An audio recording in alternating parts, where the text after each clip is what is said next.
So if you couldn't tell, it's extremely chilly out here right now.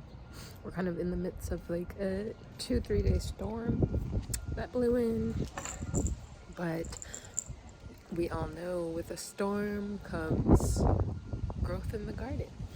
So I just kind of wanted to update everybody. I think I'm going to try to do weekly garden updates and hopefully some more informational videos in between.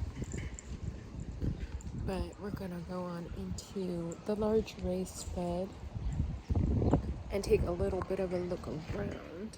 So as you guys have seen right off of the entrance, so actually let's start with this bed here. We had a bit of a gopher issue, so I had to pull all of the mustard greens out from this bed, and the dog was then instructed to go in and dig to kind of get his scent around for the gophers. It's because I have a hole that popped up here as well, right under my potatoes. So not sure if this critter is eating my potatoes or not, because I did notice a decline in a lot of the foliage, and it looks like we have some sort of bug eating at the foliage as well. So I have some organic insecticidal soap coming from Amazon. I'm placing my order in a couple days because we need to get the vermin under control and the pests under control, because that's the biggest issue I have had at this property, is all of the insect and vermin issues. Like, I've never, oh my god, it's ridiculous.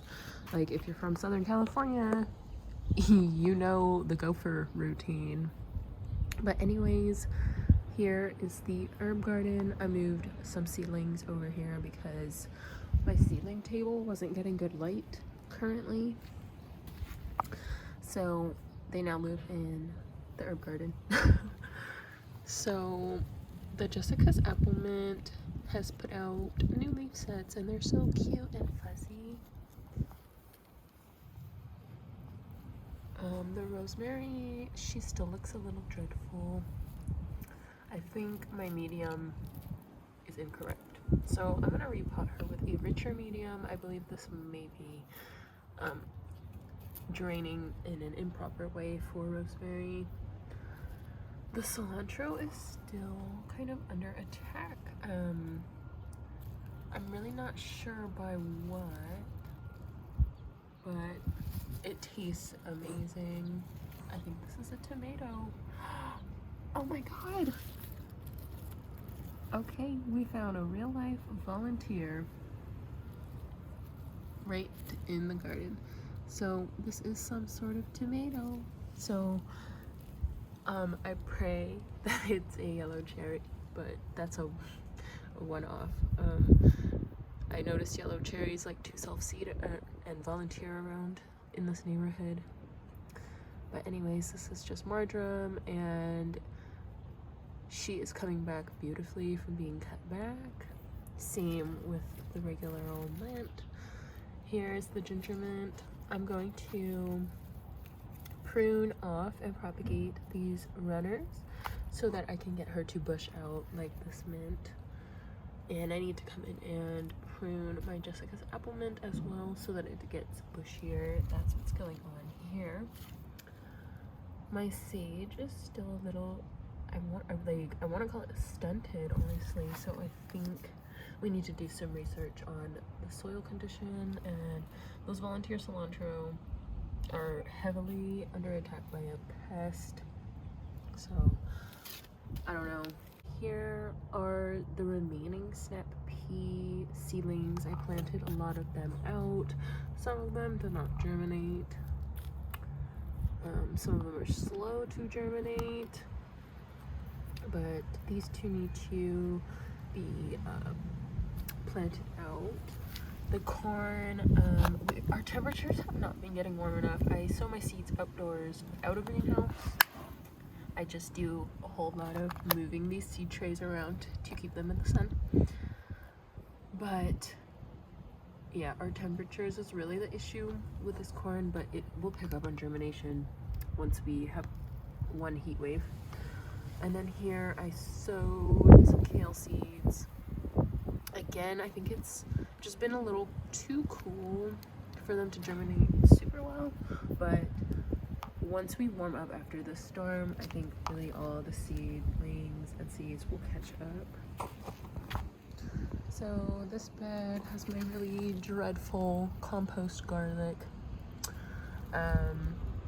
Yeah, I think again the weather has been a little dramatic lately, going from hot to cold, and I know that's not garlic's favorite thing to deal with. I'm gonna come back, trim these onions. I want them to go to bloom. Honestly, these are just here to keep the soil soft and aerated, but once I am ready to plant whatever companion plants in here that I end up going with,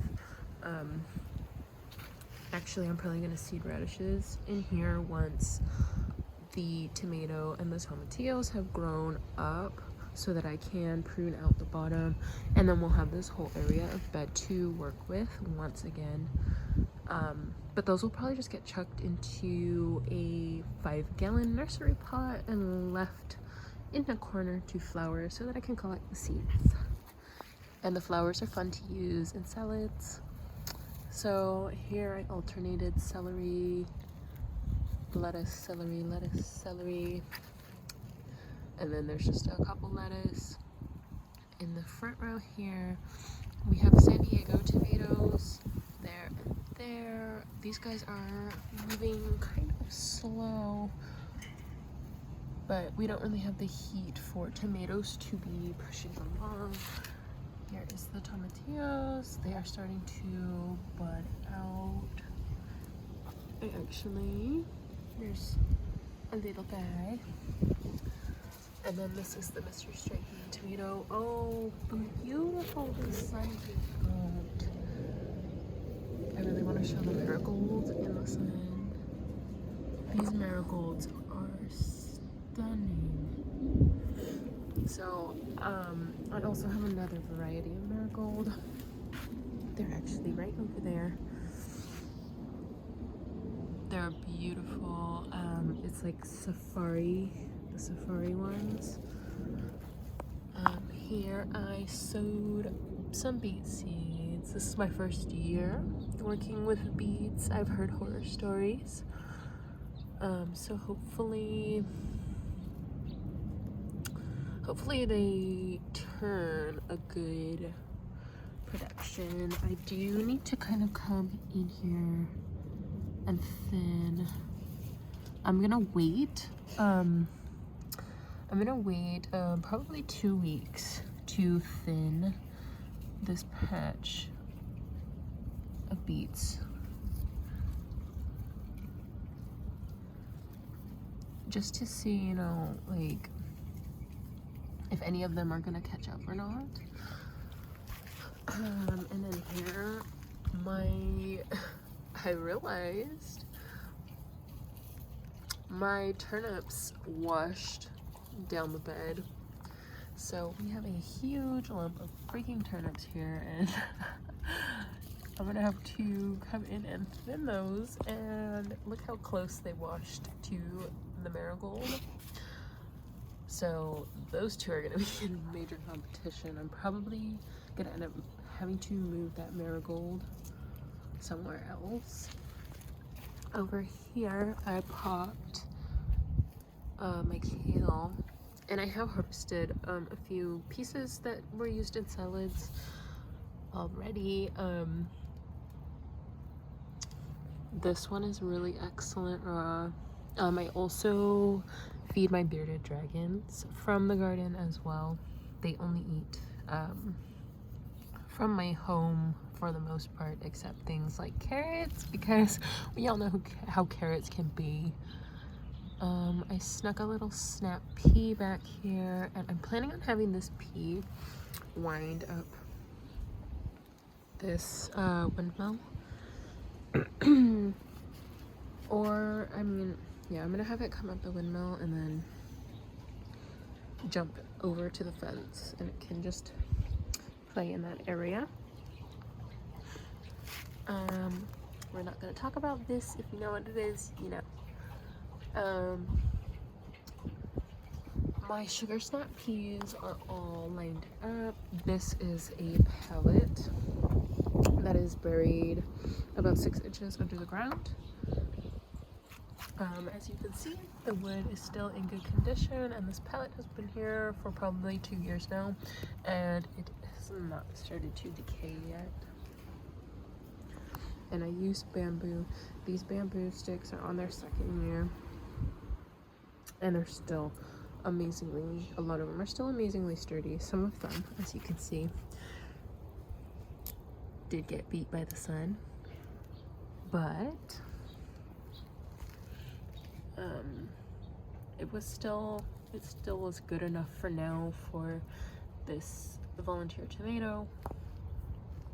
There's a lettuce there, a celery there, another marigold.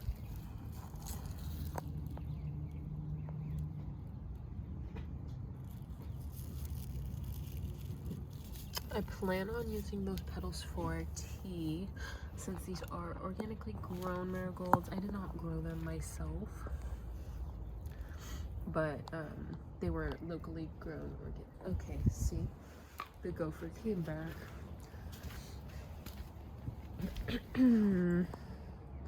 Hey, goose.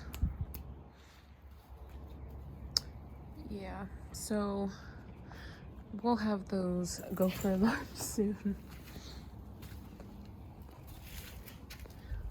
We have another marigold here, celery, another kale, another lettuce, and then this is the lettuce patch.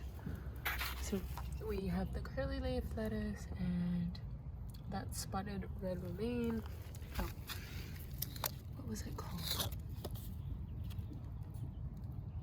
Flashy trout's back.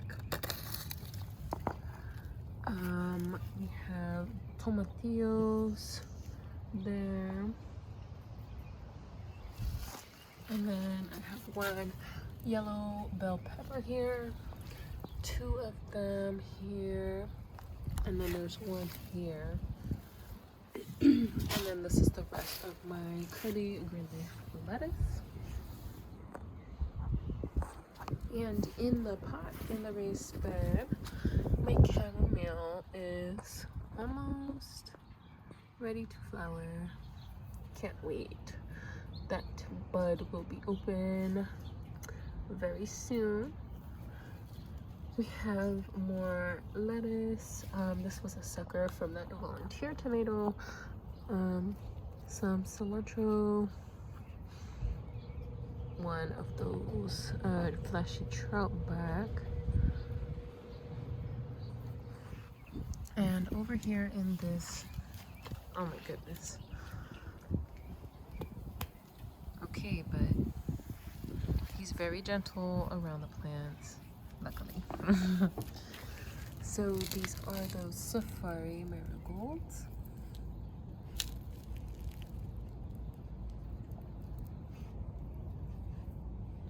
I have 3 of them planted here with the kale, obviously.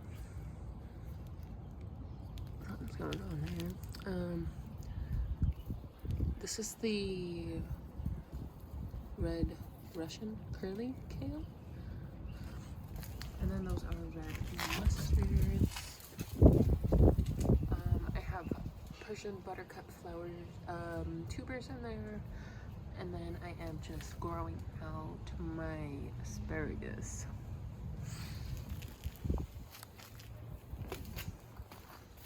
And over here, this is covered with wood to retain the moisture, because in Southern California, if you do not have plants in the ground, it will turn back into a clay substance if you don't keep it moist, like you can see here. This stuff is like straight up clay. So these have to be kept moist, and they have to be amended very, very regularly. So this part, as you can see, has been amended. So it's not as clay-like, but it is very thick. You can see the dog step right there on my little pepper. Oh my god, he just did that. After I complimented him for being gentle. But these are my yellow bells. There was 3. Now that one's squashed. I'll have to pull that up and see if it's all right.